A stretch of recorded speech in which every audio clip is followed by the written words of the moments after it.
সালাতু ওয়াস সালাম সকল নবী রাসূলের সামনে বর্ণনা দিয়েছেন। সরাসরি আল্লামা ইদ্রিস খান দেহলভী রাহমাতুল্লাহি আলাইহি যেভাবে বিবরণ দিয়েছেন সেই বিবরণ আপনাদের মাঝে পেশ করতেছি। বিহাদা ফাদলুকুম মুহাম্মাদুন সাল্লাল্লাহু আলাইহি ওয়াসাল্লাম। আল্লাহু আকবার বলেন। হে নবী রাসূলেরা, আদম থেকে নিয়ে ঈসা রূহুল্লাহ পর্যন্ত লক্ষাধিক নবী পয়গাম্বর, 2,24,000 নবী পয়গাম্বর, তোমরা সবাই বক্তব্য দিয়েছো, সবার বক্তব্যই শুনেছি। সর্বশেষে মুহাম্মাদের বক্তব্য শুনেছি। এই মুহাম্মদকে আমার আল্লাহ এত সুন্দর করে বানাইছেন, এত সুন্দর গুণ বিশিষ্ট করেছেন, এত সুন্দর নিয়ামত দান করেছেন। এই মুহাম্মদ তোমাদের সবার সেরা, সবার সেরা রাসূল, সবার সেরা নবী, সবার সেরা মানুষ। জুড়ে বলেন ঠিক কিনা? আল্লাহু আকবার বলে সকলেই। সবার সেরা নবী, সবার সেরা রাসূল, নবীদের নবী, রাসূলদের রাসূল। এজন্যই তো তিনি তোমাদের সবার সেরা। আল্লাহু আকবার বলে। এই নবীজির উম্মত হয়ে আমরা খুশি নাকি বেজার? তিনি বলেছেন, কুল্লু উম্মতি ইয়াদখুলুনাল জান্নাতা ইল্লা মান আবা। কিলা ওয়া মান আবা? ক্বালা মান আতাআনি দাখালাল জান্নাতা ওয়া মান আসানি ফাকাদ আবা। আমার উম্মতের সবাই জান্নাতে যাবে, কিন্তু একটা দল জান্নাতে যাইতে পারবে না। জিজ্ঞেস করা হলো তারা কারা? নবীজি বলেছেন, আমার কথা যারা মানবে 100% কথা মানবে, 100% জান্নাতে চলে যাবে। আর আমার কথা মানবে না, আমার কথার বিরুদ্ধাচরণ করবে, আমার আচার আচরণের বিরুদ্ধাচরণ করবে, আমাকে হিংসার চোখে দেখবে, আমাকে কোনা চোখে দেখবে, আমার আদর্শকে জীবনে বাস্তবায়ন করতে চেষ্টা করবে না, ওই মানুষটা জান্নাতের স্বপ্ন দ্রষ্টা হতে পারে না। ওই মানুষটা জাহান্নামে যেতে হবে। জোরে সোরে বলেন ঠিক কিনা? এজন্য নবীজির কথা মানতে হবে। এমন একজন নবীর উম্মত আমরা, যিনি সকল নবীদের নবী ছিলেন, রাসূলদের রাসূল ছিলেন। আল্লাহু আকবার বলেন। মুসা আলাইহিস সালাতু ওয়াস সালাম পর্যন্ত এই মহান ব্যক্তির উম্মত হওয়ার জন্য আল্লাহর কাছে ফরিয়াদ জানিয়েছেন। মুহতারাম হাজিরিন, অল্প পরিসরে কথাগুলো বলতেছি। নবীজি সাল্লাল্লাহু আলাইহি সাল্লাম মিরাজের সফর থেকে ফিরে আসার সময় 3টা জিনিস নিয়ে এসেছিলেন। কয়টা? জোরে বলতে হবে, কয়টা? 3টা জিনিস। 1 নম্বর 5 ওয়াক্ত নামাজ। কয় ওয়াক্ত? 5 ওয়াক্ত নামাজ আল্লাহর রাসূলের মিরাজের সফরের বিশেষ উপহার, উম্মতে মুহাম্মাদের উপরে ফরজ ইবাদত, ফরজ বিধান। 2 নম্বর খাওয়াতিমা সূরাতুল বাকারা, সূরা বাকারার শেষ আয়াতগুলি আল্লাহর আরশের বিশেষ উপহার। আল্লাহু আকবার বলবেন না? যেখানে বর্ণনা রয়েছে, রব্বানা লা তুআখিযনা ইন নাসিনা আও আখতানা, রব্বানা ওয়া লা তাহমিল আলাইনা ইসরান কামা হামালতাহু আলাল্লাযীনা মিন ক্বাবলিনা, রব্বানা ওয়া লা তুহাম্মিলনা মা লা তাকাতা লানা বিহি ওয়াফু আন্না ওয়াগফির লানা ওয়ারহামনা আনতা মাওলানা ফানসুরনা আলাল কওমিল কাফিরিন। আল্লাহ পাক রব্বুল আলামিন দোয়া শিখাই দিচ্ছেন, হে বান্দা, তোমাদের অনেক গুনাহ হয়, অনেক পাপ কার্যে তোমরা অংশগ্রহণ করে থাকো, আমার কাছে দোয়া করবা, রব্বানা লা তুআখিযনা ইন নাসিনা আও আখতানা।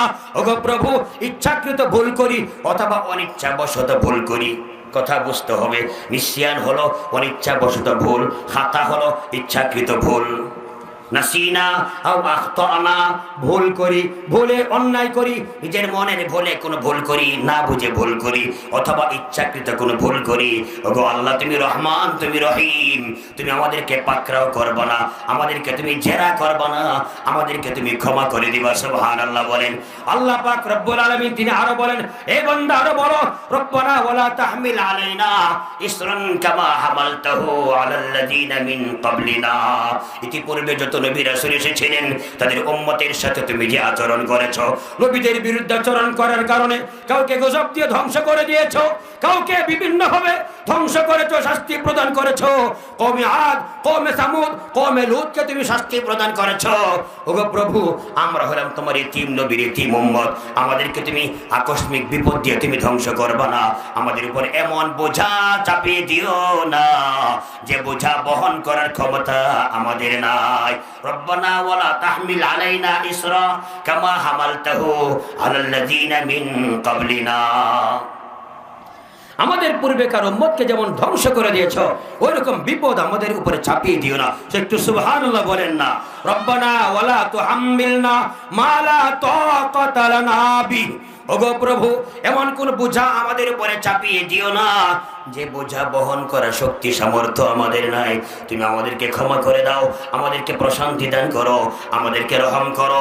ফানসুরনা আলাল কওমিল কাফিরিন, সারা বিশ্বের সকল কাফির সম্প্রদায়ের উপরে আমাদেরকে সাহায্য করো। জোরে সুরে বলেন সুবহানাল্লাহ।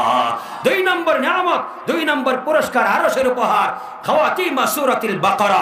3 নম্বর উপহার আমার আল্লাহ বলে দিয়েছিলেন, হে মুহাম্মদ সাল্লাল্লাহু আলাইহি ওয়াসাল্লাম, আপনার উম্মতের অনেকেই অনেক রকমের গুনাহ করবে, কবিরা গুনাহে জর্জরিত হবে, অনেক রকমের গুনাহ অনেকেই করবে। তবে একটা বিশেষ অফার আপনাকে দিয়ে দিচ্ছি, একটা অফার দিচ্ছি, একটা চান্স দিচ্ছি আপনার জন্য, আপনার উম্মতের জন্য। কোন ব্যক্তি যদি 5 ওয়াক্ত নামাজি হওয়ার পরে শিরক মুক্ত ঈমান নিয়া, কি মুক্ত ঈমান? শিরক মুক্ত ঈমান নিয়ে যদি হাসরের ময়দানে হাজির হতে পারে, আমি আল্লাহর সামনে হাজির হতে পারে, আমি তাকে জান্নাত দিয়ে দেব। কি দিয়ে দেব? বিশেষ অফার। একটু আলহামদুলিল্লাহ বলবেন না? আলহামদুলিল্লাহ বলবেন না? যারা শুনেছেন ধন্য হয়েছেন, যারা শুনেন নাই এই বয়ান সহজে খুঁজে পাবেন না। মুহতারাম হাজিরিন, নবীজি সাল্লাল্লাহু আলাইহি সাল্লাম আপনাকে আমাকে দাওয়াত দিয়েছেন। কিসের দাওয়াত?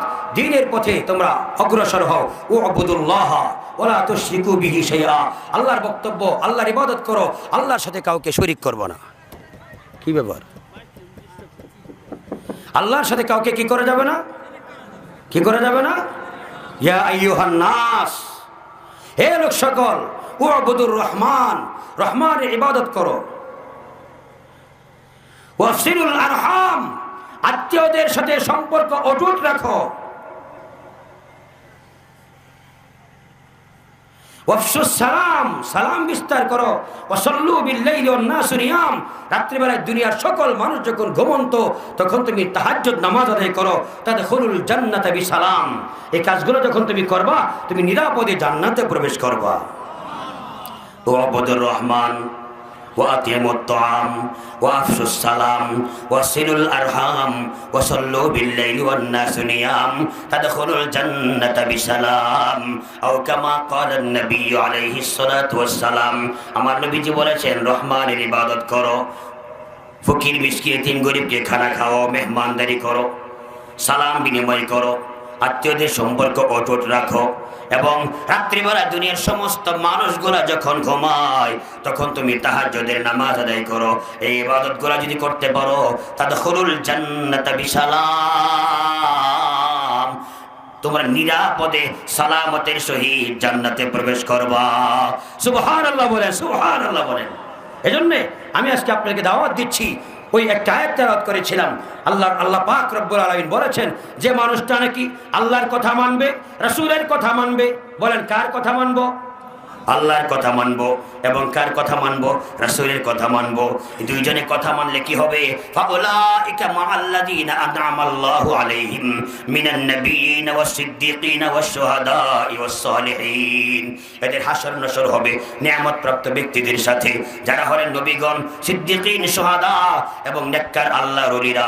এরা যেদিন জান্নাতে যাইতে থাকবে তাদের আঁচল ধরে ধরে আল্লাহওয়ালা, আল্লাহর কথা মান্যওয়ালা, নবীর কথা মান্যওয়ালা ওই আল্লাহর ওলিদের আঁচল ধরে ধরে, নবীদের আঁচল ধরে ধরে, শহীদদের আঁচল ধরে ধরে, সিদ্দীকিন শুহাদার আঁচল ধরে ধরে তারাও জান্নাতে প্রবেশ করবে। সুবহানাল্লাহ বলেন, সুবহানাল্লাহ বলেন। আল্লাহ যেন আমাদের সকলকেই আমল করার তৌফিক দান করেন। একটু আমিন বলবেন না? আমি এই মাঠে এই বছর সহ আমার মনে হয় 4র্থবার এসেছি। ঠিক আছে না হযরত? আমাকে চিনেন না মনে হয় না আপনারা? যারা বয়ান শোনেন না তারা চিনবেন কেমনে? গত 2 বছর সিদ্দিকী সাহেবের বয়ান, আগের বয়ান আমারই ছিল।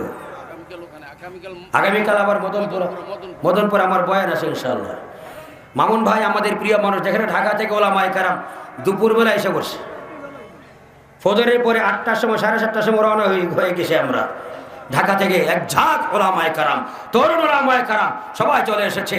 আমি ধন্যবাদ জানাই মামুন ভাইকে, আল মামুন ভাইকে।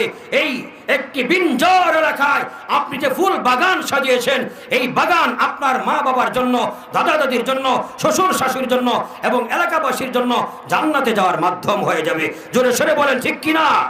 টাকা আছে, পয়সা আছে, টাকা থাকলেই কাজ করতে পারে না, পয়সা থাকলেই কাজ করতে পারে না। আল গিনা গিনান নাফসি, আত্মা থাকতে হবে, আত্মার ধনাত্মতা থাকতে হবে। এজন্য নবীজি বলছেন প্রকৃত ধনী হলো সেই ব্যক্তি যে ব্যক্তির আত্মাটা ধনী। কি বলেন ঠিক কিনা? এজন্য বলছি, আগেই বলেছিলাম টাকা পয়সা আমানত, যখন আসে তখন এটাকে ব্যবহার করতে শিখবেন। মসজিদ বানাবেন, মাদ্রাসা বানাবেন, সরাইখানা নির্মাণ করবেন, রাস্তাঘাটে সমাজ সেবা করবেন, এতিম অসহায়দের পাশে দাঁড়াবেন। পারবেন তো ইনশাআল্লাহ? আজকের এই মাহফিলটা এলাকার যে কোনো একটা লোকের ইচ্ছা করলে উপহার দিতে পারবে না। এত বড় বড় ওলামায়ে কেরাম না, এত বড় স্টেজ সাজায়া এই হযরত আমরা বলতেছিলেন যে হুজুর এত বড় আয়োজন এটা মামুন ভাইয়ের দ্বারাতে সম্ভব।